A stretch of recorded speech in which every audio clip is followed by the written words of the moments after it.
வணக்கம். சிலாங்கூர் இன்று செய்திகள். இப்பதிவில் இடம்பெறும் செய்திகளின் மேல் விவரங்களுக்கு கொடுக்கப்படும் அகப்பக்கத்தை நாடவும்.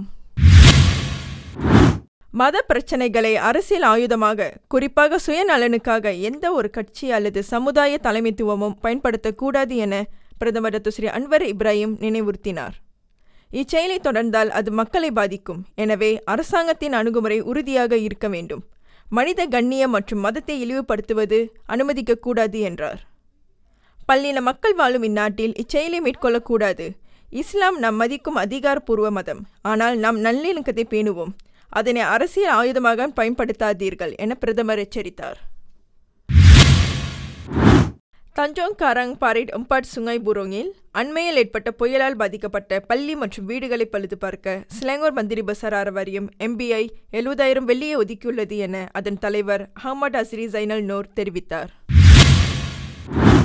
இந்நாட்டு மக்கள் தங்களின் மத நம்பிக்கைகளை பின்பற்ற அவர்களுக்கு வழங்கப்பட்டிருக்கும் உரிமையை அனைவரும் மதிக்க வேண்டும் என துணை பிரதமர் டாக்டர் அஹ்மத் ஜயீத் அமீடி வலியுறுத்தினார்.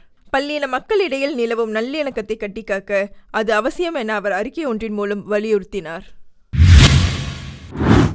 சுங்காய் புலோ தொகுதியில் நகர்ப்புற மேம்பாடுகளை திட்டமிடும்போது பாதுகாப்பு மற்றும் அவசர கால சேவைகளுக்கு முன்னுரிமை அளிக்குமாறு ஊராட்சி மன்ற அதிகாரிகள் மற்றும் மேம்பாட்டாளர்களை சுங்காய் புலோ நாடாளுமன்ற உறுப்பினர் டாக்டர் ரமணன் வலியுறுத்தினார். புதிய மற்றும் ஏற்கனவே உள்ள மேம்பாடுகள் பாதுகாப்பு மற்றும் அணுகல் விதிமுறைகளுக்கு இணங்குவதை உறுதி செய்வதன் முக்கியத்துவத்தை அவர் வலியுறுத்தினார்.